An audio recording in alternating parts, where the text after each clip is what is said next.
আমার আল্লাহ ওয়াদা করেছেন, রে বান্দা আমি আল্লাহ তোমাদের সঙ্গে ওয়াদা করলাম, এক নাম্বার হলো তোমাদের ঈমান যদি থাকে, দুই নাম্বার ওয়াগামিলুস সলিহাত, আর যদি ঈমানের পাশাপাশি তোমরা ঈমানওয়ালা হও, আমলওয়ালা হও, আমি আল্লাহ এই দুনিয়ায় তোমাদেরকে তিনটা পুরস্কার দেব। সুবহানাল্লাহ। আপনার কষ্ট হয়, কয়টা পুরস্কার দেবেন? আর একটু জোরে বলেন কয়টা? আমার আল্লাহ বলেন, এ বান্দা, এ গৌরীপুরের মুসলমান, ভালো করে শোনেন, আপনার ঈমান যদি থাকে, দুই নাম্বার হলো আমল যদি থাকে, আমার আল্লাহ বলেন, বান্দা আমি আল্লাহ তোমাকে এই দুনিয়ায় তিনটা পুরস্কার দেব। জোরে বলেন কয়টা? তিনটা পুরস্কার। এক নাম্বার হলো লা ইয়াস্তাখলিফান্নাহুম ফিল আরদ, জোরে বলেন আল্লাহু আকবার, কামা ইস্তাখলাফাল্লাযীনা মিন ক্বাবলিহিম। এক নাম্বার পুরস্কার হলো, ওরে বান্দা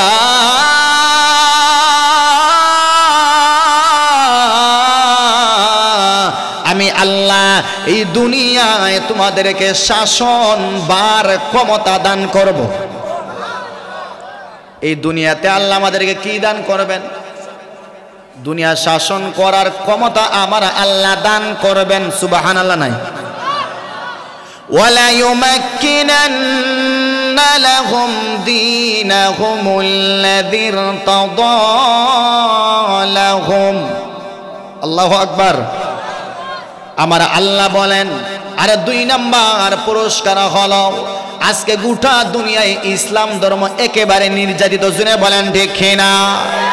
এ মুসলমান ভাই, আল্লাহ রাব্বুল আলামিন এই সূরাতুন নূরের 55 নম্বর আয়াতে আমার আল্লাহ স্পষ্ট বলেন, ওরে বান্দা আমি আল্লাহ তোমার ঈমানের বদৌলতে, দুই নাম্বার হলো তোমার আমলের বদৌলতে, এক নাম্বার পুরস্কার আমি আল্লাহ আমেরিকা শাসন করার ক্ষমতা দিব, রাশিয়া শাসন করার ক্ষমতা দিব, ব্রিটেন শাসন করার ক্ষমতা দিব, চীন শাসন করার ক্ষমতা দিব, পার্শ্ববর্তী রাষ্ট্র ভারত শাসন করার ক্ষমতা দিব, জাপান শাসন করার ক্ষমতা দিব। দিবেন কে? আর একটু জোরে বলেন কে? كما استخلف الذين من قبلهم। আমার আল্লাহ বলেন, আমি আল্লাহ এটা ওয়াদা করেছি, ওয়াদা। এ বান্দা, এটা নিয়ে তামাশা করার দরকার নাই যে মুসলমানরা আমেরিকা শাসন করবে, এটা নিয়ে তামাশা করার প্রয়োজন নাই মুসলমানরা রাশিয়া শাসন করবে। আমার আল্লাহ যদি ওয়াদা করেন না মুসলমান, আমার আল্লাহর ওয়াদা কখনো খেলাফ হয় না। জোরে বলেন ঠিক না? আমার আল্লাহ বলেন, কামাস্তাখলাফাল্লাযীনা মিন ক্বাবলিহিম। ওরে মুসলমান, তোমার সন্দেহ হতে পারে, তুমি দুকা খাইতে পারো, তোমার ভালো না লাগতে পারে, কিন্তু রে মুসলমান ভালো করে শুনো, আমি আল্লাহ তোমাদের আগে উমরে ফারুক রাদিয়াল্লাহু তাআলা আনহুর জামানায়, আবু বকরের জামানায়, উসমানের জামানায়, আলীর জামানায় আমার আল্লাহ গোটা দুনিয়া শাসনভারের ক্ষমতা দিয়েছিলেন কিনা? কথা জোরে বলেন না কেন? এ মুসলমান ভাই, আল্লাহ আবার দ্বিতীয় পুরস্কার বলেন, ওয়ালা ইউমাক্কিনান্না লাহুম দীনাহুমুল্লাযী ইরতাদা লাহুম। সুবহানাল্লাহ।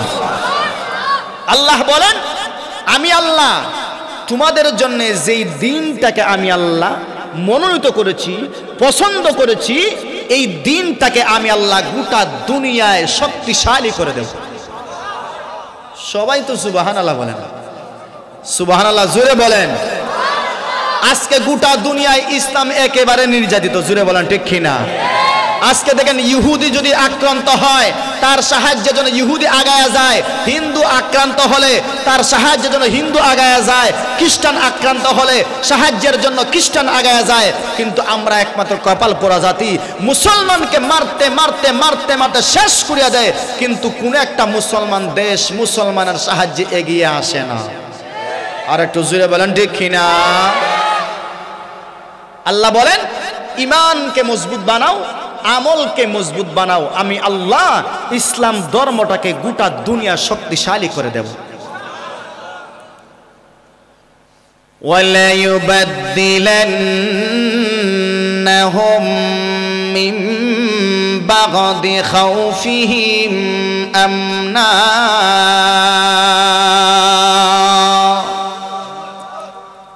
আল্লাহ রাব্বুল আলামিন বলেন, এ বান্দা,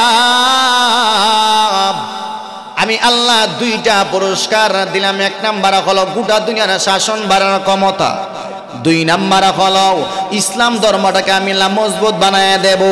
ওরে আল্লাহর বান্দা শুনো, তিন নাম্বার পুরস্কার আমি আল্লাহ দেব তোমার ইমানের বদৌলতে, আমলের বদৌলতে। এ মুসলমান ভালো করে শুনবেন, তিন নাম্বার পুরস্কার হলো আমার আল্লাহ বলেন, ভালো করে শুনে রে বান্দা, ভালো করে শুনো, আমি আল্লাহ তোমাদের ভিতর থেকে বেদিন কাফেরদের যে ভয় ছিল ওই ভয়টা দূর করিয়া আমি আল্লাহ তোমাদের ভিতরটাকে মজবুত এবং শক্ত বানাইয়া দেব। সুবহানাল্লাহ। আমাদের ভিতর আজকে বেদিন কাফেরের ভয় আছে না নাই? কথা হয় না? আছে না নাই? অবশ্যই আছে। বুঝতে পারছেন? এজন্যই তো আমরা কোনো কিছু করি না, অনেক কিছু সহ্য করি, কিছু বলতে পারি না। তো আল্লাহ ঈমান এবং আমলের বদৌলতে প্রথম আয়াতে আল্লাহ দিবেন জান্নাতুল ফেরদাউস, আর সূরাতুন নূরের 55 নম্বর আয়াতে আল্লাহ বলতেছেন ঈমান আর আমলের বদৌলতে আমি আল্লাহ তোমাদেরকে কয়টা পুরস্কার দেব? এক নাম্বার হলো গোটা দুনিয়া মুসলমান শাসন করবে, দুই নাম্বার হলো গোটা দুনিয়ায় ইসলাম ধর্মকে আমি আল্লাহ শক্তিশালী বানিয়ে দেব, তিন নাম্বার পুরস্কার হলো মুসলমানের ভিতরে যেই ভয় আছে বেদিন কাফেরদের ভয়, ভয়টা আমি আল্লাহ দূর করে দিয়া তার দিলটাকে আমি আল্লাহ মজবুত এবং শক্তিশালী বানিয়ে দিয়ে দেব। এই পুরস্কারকে আমরা চাই না? কথা বলেন না কেন? অবশ্যই চাই। এবার আসেন সূরাতুন নাহল। কোন সূরা? আর একটু জোরে বলেন ভাই, আমি কিন্তু কোরআন থেকে আলোচনা করতেছি, এটা মন গড়া কোনো কথা? হ্যাঁ, মন গড়া কোন আলোচনা? সূরাতুন নাহল কোন সূরা? সূরাতুন নাহলের 97 নম্বর আয়াত। মান আমিলা সালিহাম মিন যাকারিন আও উনসা ওয়া হুয়া মুমিন فلنحيينه حياة طيبة ولنجزينهم أجرهم بأحسن ما كانوا يعملون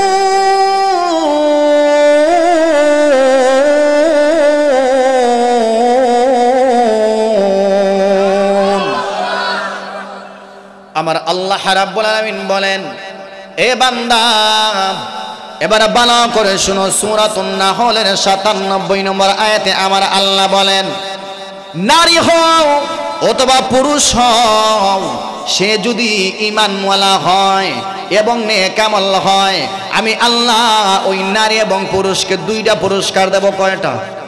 আর একটু আসতে বলেন, কয়টা?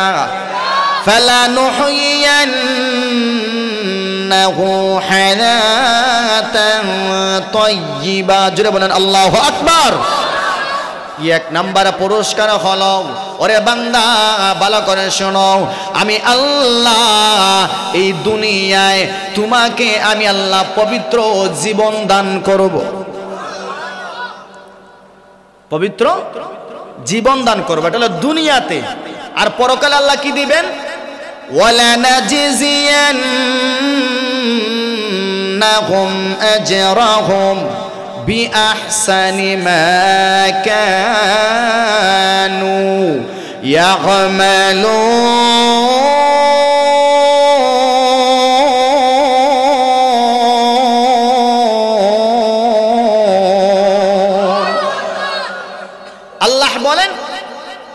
পরকালে আমি আল্লাহ, এই দুনিয়াতে তোমার ঈমান আর আমল থাকার কারণে পরকালে আমি আল্লাহ রাব্বুল আলামিন আমার স্পেশাল জান্নাত, চিরস্থায়ী শান্তির জায়গা, জান্নাতের মালিক বানায় দিয়ে দিবে। ঈমান আর নেক আমল কি? ঈমান আর একটু জোরে বলেন কি? ঈমান আর। এখন আমাদের ঈমান আছে কিন্তু নেক আমলের অভাব। কথা জোরে বলেন ঠিক কিনা? আমাদের ঈমান আছে কিন্তু নেক আমলের অভাব। আর আমাদের যে ঈমান ভাই, ওই ঈমান নিয়ে কি জান্নাতে যাওয়া সম্ভব? কথা জোরে কয় না। এই ধরনের ঈমান নিয়ে জান্নাতে যাওয়া সম্ভব? আল্লাহু আকবার। হামাসের মুজাহিদ ভাইদের ঈমান দেখেন, বিশ্বের পরাশক্তি ইসরায়েলের বিরুদ্ধে তারা লড়তেছে। আল্লাহু আকবার জোরে বলবেন না? বিশ্বের পরাশক্তি ইসরায়েলের বিরুদ্ধে তারা লড়তেছে কিন্তু ভয় পায় না। জোরে বলেন ঠিক না? কারণ মুসলমান কখনো ভয় পায় না। মুসলমান ভয় করে একমাত্র কাকে?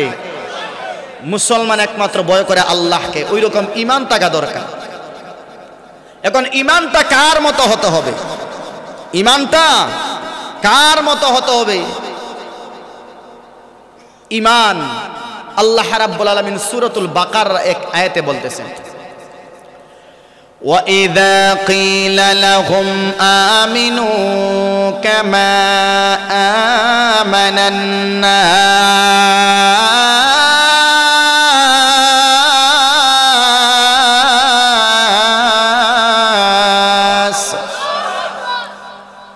আল্লাহ বলেন, এ মুসলমান, তোমরা যদি গোটা পৃথিবী শাসন করতে চাও আর বেঈমান কাফেরদের মোকাবেলায় যদি তোমরা জয়ী হতে চাও, তাহলে আমার নবীর সাহাবায়ে কেরামের যেই ঈমান, ওই সাহাবায়ে কেরামের ঈমানের মতো তোমাদের ঈমানটা বানাও। কথা জোরে হয় না ঠিক কিনা? সাহাবায়ে কেরামের ঈমানের মতো ঈমান বানাও। ওই রকম ঈমান নিয়ে গোটা দুনিয়া শাসন করা যাবে না। ওই রকম ঈমান নিয়ে বেঈমান কাফেরের মোকাবেলায় স্থির থাকা যাবে না। এজন্য আল্লাহ বলেন যে তোমরা ঈমান বানাও আমার নবীর সাহাবায়ে কেরামের ঈমানটা যেরকম ছিল। কথা জোরে বলেন ঠিক কিনা? আর একটু জোরে বলেন ঠিক কিনা? কারণ ঈমান এমন একটা জিনিস, এটা মজবুত না হলে এটার ফল পাওয়া ততক্ষণ সম্ভব। কারণ যার ঈমান যতটুকু মজবুত, তার উপরে আল্লাহর পরীক্ষা তত বেশি হয়। আর একটু আস্তে বলেন ঠিক কিনা? আর একটু জোরে বলেন ঠিক কিনা? যার ঈমান যত মজবুত, তার পরীক্ষা তত। কথা জোরে হয় না। আমি একা জোরে বললে হবে, আপনারা জোরে না বললে, আপনারা কয়েকশো মানুষ একটু জোরে বলবেন। বলেন, যার ঈমান যত মজবুত, তার পরীক্ষা তত কঠিন। আল্লাহ বলেন, সাহাবায়ে কেরামের ঈমানের মতো যদি তুমি ঈমান টানতে পারো, আমার ঈমান আছে। এবার আল্লাহ রাব্বুল আলামিন এবার বলতেছেন যে তুমি যদি ধারণা করো ঈমান আনলেই তুমি জান্নাতে যাইবা, এটা সম্পূর্ণ ভুল ধারণা। কথা জোরে বলতে হবে ঠিক কিনা? ঈমান আনলেই কি আল্লাহ আমাকে জান্নাত দিয়ে দিবেন? হ্যাঁ, না। তাহলে কি করতে হবে? আল্লাহ বলতেছেন, أحسب الناس أن يتركوا أن يقولوا آمنا وهم لا يفتنون।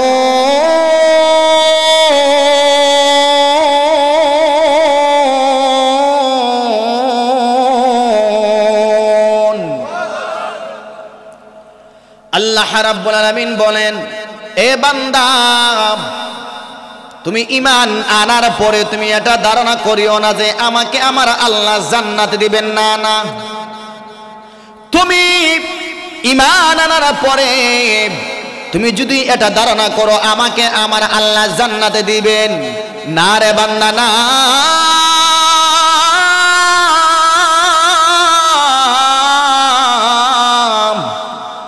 ঈমান আনার পরেই তুমি এই ধারণা করতে পারবা না যে আল্লাহ আমাকে জান্নাতে দিবেন।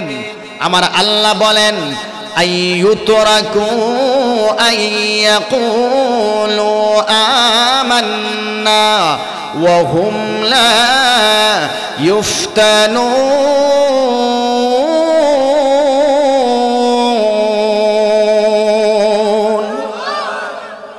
আল্লাহ বলেন যতক্ষণ পর্যন্ত তুমি পরীক্ষার সম্মুখীন না হইবা ততক্ষণ পর্যন্ত আমি আল্লাহ শুধু ঈমানের বিনিময়ে তুমি জান্নাত পাইবা, এই ধারণা সম্পূর্ণ ভুল। জুড়ে বলেন ঠিক কিনা?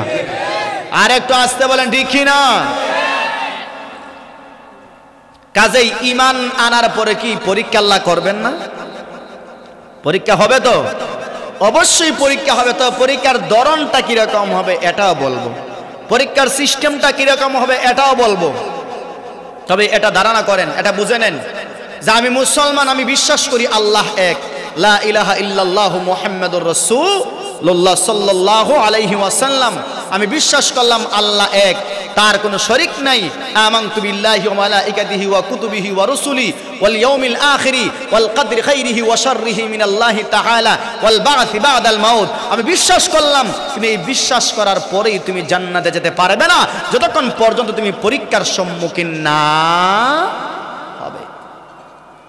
তো আল্লাহ রাব্বুল আলামিন আমাদেরকে পরীক্ষা করবেন। তো পরীক্ষার সিস্টেমটা কি রকম আল্লাহ বলতেছেন, وَلَنَبْلُوَنَّكُمْ بِشَيْءٍ مِّنَ الْخَوْفِ وَالْجُوعِ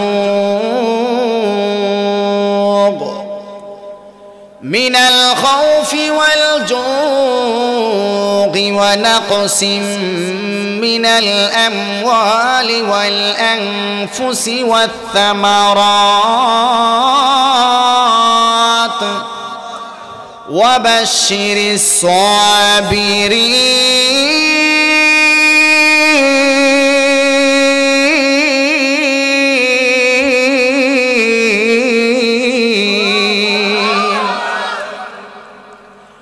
আল্লাহ রাব্বুল আলামিন বলেন, এ বান্দা, ঈমান আনার পরে তুমি বসে থাকলে হবে না। তুমি যদি এই ধারণা করো আমি ঈমানদার হয়ে গেলাম, এবার আমাকে আমার আল্লাহ জান্নাত দিবেন, আল্লাহ বলেন না রে বান্দা, না না, তুমি ধারণা করো তুমি ঈমানদার হইলা, এবার আমি আল্লাহ তোমাকে পরীক্ষা করব। এক নাম্বার হলো তোমার জানের মাধ্যমে পরীক্ষা করব, তোমার নফসের মধ্যে দিয়ে আমি পরীক্ষা করব, মাল ধ্বংস করার মাধ্যমে আমি আল্লাহ পরীক্ষা করব, বিপদ দিয়া আমি আল্লাহ তোমাকে পরীক্ষা করব। শুনে বলেন ঠিক কিনা? আমার ভাইয়ারা, আল্লাহ মুমিন বান্দার মর্তবা বাড়ানোর জন্যে, মুমিন বান্দার ঈমানকে মজবুত করার জন্যে আমার আল্লাহ মুমিন বান্দাকে কখনো ভয় দেয়া পরীক্ষার মধ্যে ফেলায়। জনে বলেন ঠিক কিনা? মুমিন বান্দাকে কখনো কষ্ট দিয়া পরীক্ষা করে। জনে বলেন ঠিক কিনা? এ মুসলমান, ভালো করে শুনবেন, আমার আল্লাহ কেন পরীক্ষা করতে চায়?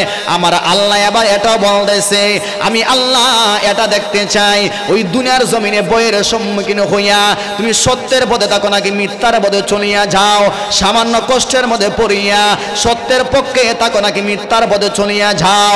এ মুসলমান, আমার আল্লাহ মুমিনের ঈমানের পরীক্ষা নেওয়ার পর মুমিনের মর্তবা বাড়াইয়া দেন। শুনে বলেন ঠিক কিনা? আমার আল্লাহ বলেন, ওরে বান্দা,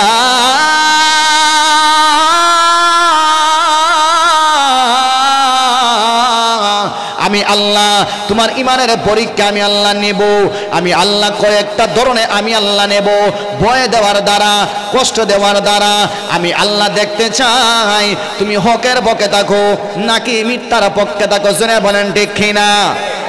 এ মুসলমান, আল্লাহ কিন্তু নবীদের কাছ থেকে যেরকম ঈমানের পরীক্ষা নিয়েছেন, আমাদের কাছ তো ঈমানের পরীক্ষা নিতেছেন। জুড়ে বলেন ঠিক কিনা? আমার ভাইয়ারা, আল্লামা শাইখুল হাদিস ইবনে শাইখুল হাদিস আল্লামা মামুনুল হক দামাত বারাকাতুহুম উনি তো জেলে আছেন, উনার কাছ থেকেও তো আমার আল্লাহ ঈমানি পরীক্ষা নিতেছেন। জুড়ে বলেন ঠিক কিনা? আল্লামা সাখাওয়াত হোসেন রাজি উনার কাছ থেকেও আমার আল্লাহ ঈমানি পরীক্ষা নিছেন।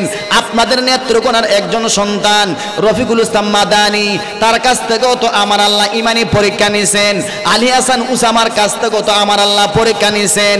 আল্লামা বাবুনগরীর কাছ থেকেও তো আমার আল্লাহ ঈমানি পরীক্ষা নিছেন। জুনায়েদ আল হাবিবের কাছ থেকেও তো আমার আল্লাহ ঈমানি পরীক্ষা নিছেন। শুনে বলেন ঠিক কিনা? এ এ মুসলমান ভালো করে শুনবেন, আমার আল্লাহ তাদেরকে কষ্ট দিয়া আমার আল্লাহ দেখতে চায়। ওরে মামুন, ও শাইখুল হাদিস ইবনে শাইখুল হাদিস, আমি আল্লাহ তোমার ঈমানটাকে বাড়াইতে চাই, আমি আল্লাহ দুনিয়াতে তোমার মর্তবা বাড়াইতে চাই। কষ্ট পেও না, সামান্য কষ্ট দিয়া আমি আল্লাহ তোমাকে পরীক্ষা করতে চাই, দেখি মিথ্যার আশ্রয় তুমি চলে যাও কিনা, নাকি সত্যের পক্ষে থাকো, নাকি জালিমের সঙ্গে তুমি আতাত করিয়া অন্যদিকে চলিয়া যাও। আমার আল্লাহ বুঝাইলেন, ওরে বান্দা, আমি আল্লাহ তোমার নফসের মধ্যে অসুখ দিয়া, তোমাকে আমি আল্লাহ ভয় দিয়া, অসুখ দিয়া, বিভিন্ন মাধ্যমে আমি আল্লাহ তোমাকে পরীক্ষা করতে চাই। জুনে বলেন ঠিক কিনা? আমি আল্লাহ পরীক্ষার মাধ্যমে আমি আল্লাহ এটাই দেখতে চাই, তুমি ওই পরীক্ষার মধ্যে পড়িয়া আমি আল্লাহকে তুমি স্মরণ করো, নাকি তুমি জালিমের কারাগারে চলার পরে, নাকি তুমি হকের পথ ছাড়িয়া তুমি মিথ্যাবাদী হয়ে যাও, অন্যের পথে চলিয়া যাও, তুমি সত্য পথ ত্যাগ করিয়া বাতিল পথে তুমি চলিয়া যাও। কে দুনিয়াতে সত্য পথের দিশারি আর কে দুনিয়াতে বাতিল পথের দিশারি, আমি আল্লাহ ইমানি পরীক্ষার মাধ্যমে আমি আল্লাহ এটাই দেখতে চাই, ঠিক না? আমি আল্লাহ এটাই দেখতে চাই। আমি আল্লাহ ভয় দিয়া পরীক্ষা করি, আমি আল্লাহ নফসের নুকসান দিয়া পরীক্ষা করি, আমি আল্লাহ মালের নুকসান দিয়া পরীক্ষা করি, আমি আল্লাহ তোমারকে অসুখ বিসুখ দিয়া পরীক্ষা করি, মাল ধ্বংস করার মধ্যে পরীক্ষা করি। পরীক্ষা কেন করি? আমার একমাত্র উদ্দেশ্য হলো এই দুনিয়াতে কে সত্যবাদী আর কে মিথ্যাবাদী এটা যাচাই বাছাই করার জন্য। জোরে বলেন ঠিক না? এজন্যে শাইখুল হাদিস ইবনে শাইখুল হাদিস আল্লামা মামুনুল হক দামাত বারাকাতুহুম, উনি তো আজকে 2 থেকে 2.5 বছর 3 বছর যাবত জেলে আছেন, কিন্তু না উনার যতই ইমানি পরীক্ষা দিতেছেন ততই উনার ইমানটা মজবুত হইতেছে। জোরে বলেন ঠিক কিনা? আর একটু জোরে বলেন ঠিক কিনা? হ্যাঁ, জেলে নেওয়ার মাধ্যমে যত কিছুই করতে পারো না কেন, কিন্তু জনগণের দিল থেকে উনার বিন্দু পরিমাণ মর্যাদা কমাইতে পারবা না। কারণ ওনাদের সাথে কে আছেন? ওদের সাথে কে আছেন? আমার আল্লাহ বলেন, ইন্নাল্লাযীনা ক্বালু রাব্বুনাল্লাহ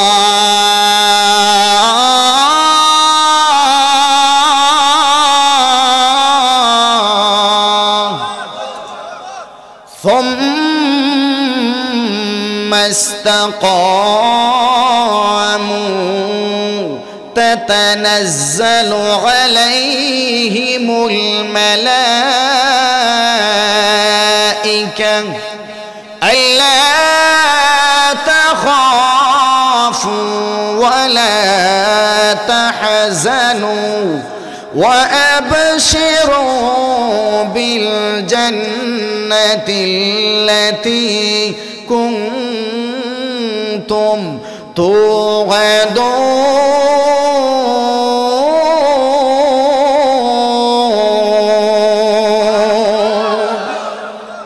আল্লাহ বলেন, ইন্নাল্লাযীনা ক্বালু রাব্বুনাল্লাহ, নিশ্চয় যারা আমি আল্লাহকে রব বলে স্বীকার করে, সুম্মা ইসতাকামু, অতঃপর এই রবের যেই রব দে বলছে আমি আল্লাহর সব কিছুর উপর সে ইস্তেকামত থাকে, যতই তাকে জিনার তুহমত দেওয়া হয়, যতই তাকে আসামির তুহমত দেওয়া হয়, যতই তার উপর নির্যাতন চালানো হয়, রিমান্ডের বাদাম দেওয়া হয়, যতই তাকে অত্যাচার করা হয়, আমি আল্লাহর উপর থেকে যখন বান্দা তার ঈমানটা সরাইবে না, আমি আল্লাহর উপর থেকে যখন বান্দা তার ইস্তেকামত তার তাওয়াক্কুল সরাইবে না, আমি আল্লাহ আমার ফেরেশতার মাধ্যমে কঠিন বিপদের সময় আমি আল্লাহ তাকে সাহায্য করব। আর একটু আস্তে কোন সুবহানাল্লাহ। সাহায্য করবেন কে? আর একটু জোরে বলেন কে? আর একটু জোরে কে? এটা ইস্তেকামত থাকতে হবে। আমি আল্লাহকে আল্লাহ বলে মানলাম, কিন্তু সামান্য বিপদ আসলেই আমি মিথ্যার আশ্রয় নিয়ে নিলাম, সামান্য বিপদ আসলেই আমি মিথ্যা কথা বললাম, সামান্য বিপদ আসলেই আমি আল্লাহর উপর থেকে তাওয়াক্কুল সরাই নিলাম, ওইটা কখনো ঈমান হতে পারে না। আমি তো এই তো গতকালকের ভিডিওতে আপনাদের যে ময়মনসিংহের যে সন্তান রফিকুল ইসলাম মাদানী, তার একটা ভিডিও দেখলাম যে কারাগারে যখন সে ছিল রিমান্ডের লোমহর্ষক বর্ণনা সে দিতেছে। যখন আমি শুনলাম তাকে রিমান্ডে কি পরিমাণ মানে রিমান্ড দেওয়া হয়েছে, একজন মানুষ যখন শুনবে, শোনার পরে কখনো তার চোখের পানি আটকাইতে পারবে না। কি পরিমাণ কষ্ট দেওয়া হয়। সামান্য একটা উদাহরণ দেই। আমাদের সিলেটের কৃতি সন্তান আলী হাসান উসামা ভাই, উনি উনার একটা বয়ানে বলছেন যে আমাদেরকে যখন রিমান্ডে নেওয়া হয় কি পরিমাণ কষ্ট দেওয়া হয়েছে, এটা তো বলে বোঝানো সম্ভব না। তবে হালকা একটা উদাহরণ নেন। রিমান্ড থেকে যখন আমরা আসার পরে যখন আমরা জামিনে বের হয়ে গেছি, এখন দেখা যায় মাথার চুল অটোমেটিক পড়িয়া যায়, স্মরণ শক্তি অটোমেটিক কমিয়া যায়, কিছুই স্মরণ রাখতে পারি না। একজন মানুষ যখন রিমান্ডে থাকে, জেলে থাকে, অটোমেটিক তার বিবাহ করার যে একটা আশা অটোমেটিক ওইটা কমিয়া যায়। এখন বুঝেন কি পরিমাণ অ্যান্টিবায়োটিক দেওয়া হয়।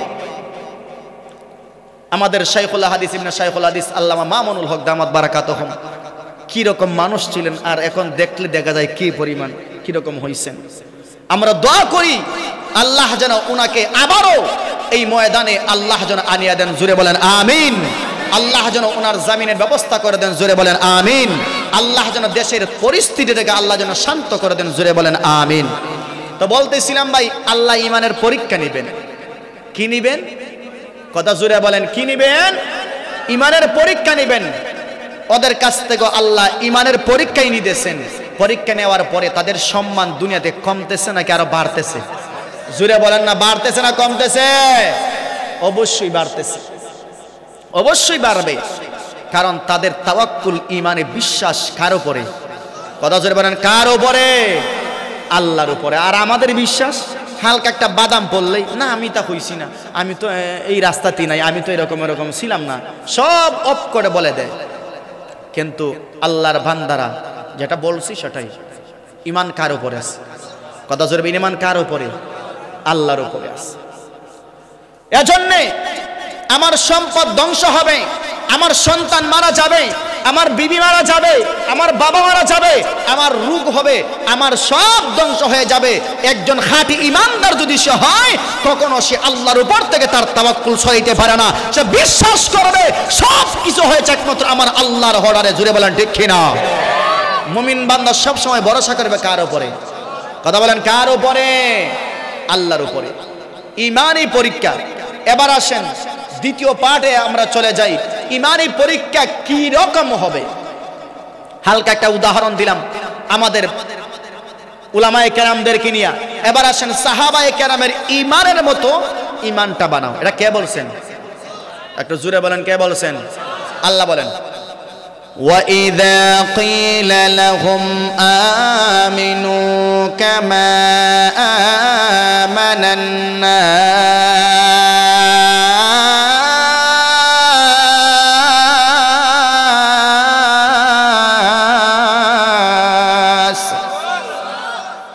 আমার আল্লাহ বলেন, এ বান্দা, তোমরা আমার পয়গম্বরের সাহাবায়ে কেরামের ইমানের মতো ইমান বানাও। জোরে বলেন ঠিক। সাহাবায়ে কেরামের ইমান এমন মজবুত ছিল, সাহাবায়ে কেরামের নিজের চোখের সামনে মাকে হারাইছেন, আল্লাহকে হারাইতে পারে না। জোরে বলেন ঠিক কিনা?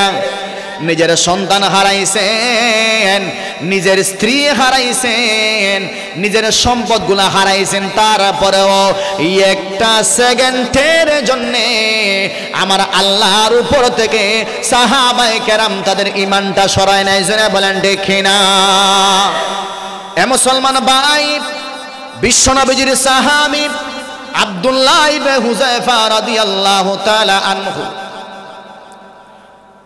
নবীজির ওহী লেখক ছিলেন। হুযায়ফাতুল ইয়ামান নবীজির ওহী লেখক। ওমরে ফারুক রাদিয়াল্লাহু তাআলা আনহু, এদিকে তাকান। নবীজি দুনিয়া থেকে চলে যাওয়ার পরে ওমরে ফারুক রাদিয়াল্লাহু তাআলা আনহু হুযায়ফাতুল ইয়ামানের দরবারে হাজির। ওরে আমার সাথী, আমাকে তুমি বলো, মুনাফিকের লিস্টটি তোমার কাছে আছে, আমার নামটা কি মুনাফিকের লিস্টের মধ্যে আছে কিনা? হুযায়ফাতুল ইয়ামান বলেন, নবীজির নিষেধ, তোমার নাম মুনাফিকের লিস্টের মধ্যে আছে কিনা এটা আমি কইতাম পারতাম না। উমরে ফারুক চলে গেলেন বাড়িতে। এবার আবার আসলেন, হে হুযায়ফা, নবীজির নিষেধ তুমি বলতে পারবা না, তাহলে আরেকটা জিনিস তুমি বলো। আমি উমর, আমি খলিফাতুল মুসলিমিন যদি মারা যাই, এ নবীজির সাহাবী উমর, তুমি হলেন পয়গম্বরের সাহাবী, তুমি হলেন অর্ধ পৃথিবীর খলিফা, অর্ধ পৃথিবী তুমি চালাও, তোমার আঙ্গুলের ইশারায় অর্ধ দুনিয়া চলে। এর ওমর, তুমি যদি মারা যাও, কেন বলো আমি জানাজায় কেন যাব না? অবশ্যই অবশ্যই আমি যাব। এবার ওমর চলে যাইতেছে, ওমর বলতেছে, হুযায়ফা বলতেছে, ওরে নবীজির সাহাবী উমর, আর কিছু আমাকে বললেন না কেন? এবার ওমর বলে, ওরে হুযায়ফা, আমি যে প্রশ্নের জন্য এসেছিলাম ওই প্রশ্নের উত্তর আমি পেয়ে গেছি। হুযায়ফা বলে, কেমনে পাইলা? কয়, নবীজি কোনোদিন মুনাফিকের জানাজা যাইতা না, তুমিও কোনোদিন মুনাফিকের জানাজায় শরীক হও নাই, কাজে আমি মরলে আমার জানাজায় যেহেতু তুমি শরীক হইবা, কাজে বোঝা গেল আমি উমরের নামটা মুনাফিকের লিস্টিতে নাই। সুবহানাল্লাহ। কি ধরনের উমর ছিলেন আর তাদের ঈমান কি ধরনের ছিল? এই হুযায়ফাতুল ইয়ামান রাদিয়াল্লাহু তাআলা আনহু উমরের শাসন আমলে 17 জন সৈন্য দিয়া পাঠাইছেন রোম সম্রাটের গোপন সংবাদ সংগ্রহ করার জন্য। ভালো করে বুঝেন এই যুবক ভাই, ভালো করে শুনেন। বিশ্বনবীর সাহাবী এবার হুযায়ফা 17 জন সৈন্য নিয়ে রোম সম্রাটের গোপন সংবাদ সংগ্রহ করার জন্য যখন গেলেন, ওইদিকে রোমের বাদশাহ রোমের সৈন্যদেরকে এসে বলেছে, ওরে আমার সৈন্যরা, আমি শুনেছি মুসলমানদের সৈন্য নাকি ঈমানওয়ালা, তারা জীবন দেয় কিন্তু ঈমান দেয় না, সন্তান হারায় কিন্তু ঈমান দেয় না, বিবি হারায় ঈমান দেয় না, সম্পদ হারায় কিন্তু ঈমান দেয় না। ওরে আমার সৈন্যরা শোনো,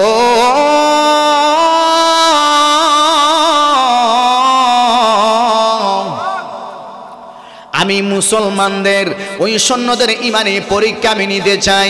তোমরা যদি মুসলমানদের কোন সৈন্য তোমরা ধরতে পারো, তাকে মারবা না, তাকে জীবিত আমি বাদশার সামনে তোমরা ধরে আনবা। আমার ভাইয়ের আবার ভালো করে খেয়াল করেন, হুযায়ফা রাদিয়াল্লাহু তাআলা আনহু এবার 17 জন সৈন্য নিয়ে যখন গেলেন গোপন সংবাদ সংগ্রহ করার জন্য, কিন্তু ধরা খায়া গেছে। রোমের বাদশার গোয়েন্দার কাছে উনি ধরা খেয়ে গেছেন। ধরা খাওয়ার পর 17 জন সৈন্য এবং আব্দুল্লাহ ইবনে হুযায়ফা রাদিয়াল্লাহু তাআলা আনহু রোমের বাদশার সামনে, বাদশা এরকম সিংহাসনে বসছে আর আব্দুল্লাহ ইবনে হুযায়ফা এবং 17 জন সৈন্য এরকম সামনে দাঁড়ানো। রোমের বাদশা এবার বলে, তোমাদের মধ্যে সেনাপতি কে? আব্দুল্লাহ এবার বলে, আমি হলাম মুসলমানদের সেনাপতি। সুবহানাল্লাহ নাই? এ মুসলমান ভাই, মুসলমান সৈন্যদের ঈমানি জজবা কেমন একটু খেয়াল করবেন।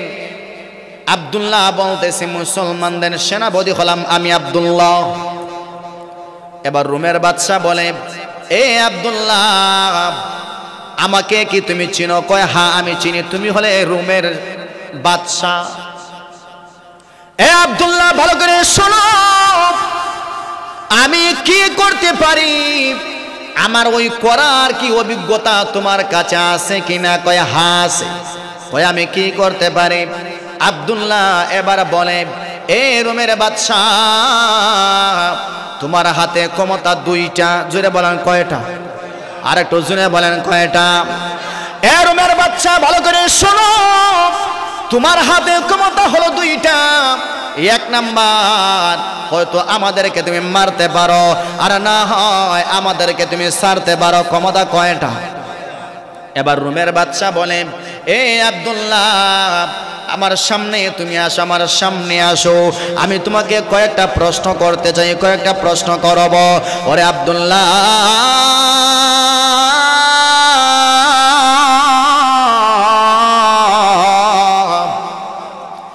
তোমাকে 4টা পুরস্কার দেব। জোরে বলেন কয়টা?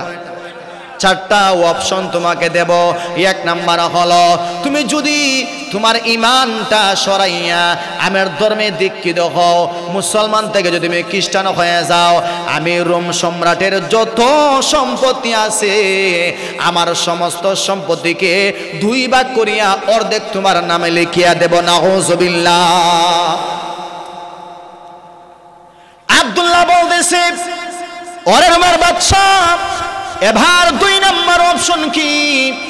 এবার রোমের বাদশা আব্দুল্লাহকে বলে, অর্ধেক দিয়ে দিলাম, আবার যদি তুমি মুসলমান ধর্ম ত্যাগ করিয়া খ্রিস্টান হও অর্ধেক পায়া গেলা। 2 নম্বর হলো আমার মেয়েকে যদি তুমি বিবাহ করো তাহলে বাকি অর্ধেক তোমাকে আমি দিয়া দেব। নাউজুবিল্লাহ নাই। তারপরে আর একটা হলো তোমাকে আমি মুক্তি দেব এবং তোমার সঙ্গে যে 17 জন সৈন্য আছে সবাইকে আমি হত্যা করব না, সবাইকে আমি বেকসুর খালাস দিয়া দেব। জোরে বলেন নাউজুবিল্লাহ। আব্দুল্লাহ বলতেছে, ও রোমের বাদশা, তোমার অপশনগুলো শেষ নাকি আর কিছু আছে? কয় না, আমার মোটামুটি শেষ, তবে শর্ত হলো যদি তুমি খ্রিস্টান হয়ে যাও। কি হয়ে যাও? আর একটু জোরে বলেন কি? আমার ভাইয়ারা, আব্দুল্লাহ এবার রোমের বাদশাকে বলে, এ রোমের বাদশা, আমার নাম হলো আব্দুল্লাহ, আমার আল্লাহ কয়জন? সবাই জবান খুলে বলেন কয়জন? এ রোমের বাদশা ভালো করে শোনো, আমার নাম হলো আব্দুল্লাহ, আমার আল্লাহ একজন, আমাদের ধর্ম একমাত্র ইসলাম, আমার ধর্ম গ্রন্থের নাম হলো কোরআন, আমার নবী হলেন সত্য নবী। জুনে বলেন ঠিক কিনা? এই রোমের সম্রাট, আমাকে যেই লোভ তুমি দেখাইলা, আমার 17 জন সৈন্য আমি হারাইতে পারি, আমি আব্দুল্লাহ একবার কেন 1000 বার মরতে পারি, আমার সৈন্য সাথীরা আমি হারাইতে পারি, আমার মা হারাইতে পারি, আমার বাবা হারাইতে পারে। আল্লাহর কসম রে বাদশা শুনো, একটা সেকেন্ডের জন্য আমি আমার ঈমানটা কখনো হারাইতে পারি না। আল্লাহু আকবার। রোমের বাদশা ভালো করে শুনবা, আমি আব্দুল্লাহ একবার নয়, আমি 1000 বার মরতে পারি, আমি আব্দুল্লাহ, আমাকে টুকরো টুকরো তুই করতে পারস, কোনো সমস্যা নাই, আমার 17 জন সৈন্যকে মারতে পারবা, কিন্তু আল্লাহর কসম করে বলি, যে আল্লাহর উপর ঈমান এনেছি, একটা সেকেন্ডের জন্য ওই আল্লাহর উপর থেকে কখনো ঈমান সরাইব না। ঠিক কিনা? রোমের বাদশা বলতেছে, আব্দুল্লাহ চিনো আমারে? কই হ্যাঁ চিনি। রোমের বাদশা সৈন্যদেরকে বলল, ওরে আমার সৈন্যরা, তোমরা কোথায়? আব্দুল্লাহকে অন্ধকার ঘরের ভিতরে বন্দি রাখবা, সাবধান, খানা পিনা কিছুই দিবা না। এ সৈন্যরা, আব্দুল্লাহকে তোমরা ঘরের ভিতরে বন্দি রাখিয়া একজন উলঙ্গ নারী তার কাছে তোমরা দিয়া দিবা। না হুজবিল্লাহ কইতা না? সবাই বলেন না হুজবিল্লাহ। এ আমার সৈন্যরা ভালো করে শোনো, ওই আব্দুল্লাহকে বন্দি রাখবা, আব্দুল্লাহর ঘরের ভিতরে সুন্দরী সুরসী একজন কন্যা তা সাজাইয়া গুছাইয়া তার ঘরের ভিতরে দিয়া দিবা, আর বাহিরে দিকে তালা মারিয়া দিবা। জোরে বলেন না হুজবিল্লাহ। আমি দেখতে চাই মুসলমানদের ঈমান কতটা মজবুত। আল্লাহু আকবার নাই? আব্দুল্লাহকে বন্দি করিয়া একটা ঘরের ভিতরে ঢুকাইয়া তালা মারিয়া রাখছে, খানা পিনা কিছুই দেয় না। এবার আব্দুল্লাহ একটা জায়নামাজ নিয়ে নিলেন, জায়নামাজের উপরে দাঁড়াইয়া ওযু করিয়া আল্লাহু আকবার বলিয়া এবার রবের দুই কদমে সিজদা দিতে আরম্ভ করেন। আল্লাহু আকবার। এবার মহিলা ঢুকছে ঘরের ভিতরে, উলঙ্গ মহিলা, সুন্দরী সুরুষী একজন নারী। ঢুকার পরে এবার মহিলা তাকায় দেখে আব্দুল্লাহ নামাজ পড়তেছে, সিজদা দিতেছে। কাকে? আর একটু জোরে বলেন কাকে? ইন্নাল্লাযীনা ক্বালু রাব্বুনাল্লাহ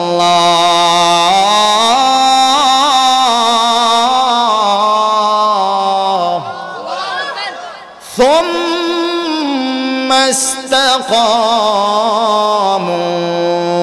ফালা খাউফুন আলাইহিম ওয়ালা হুম ইয়াহজানুন।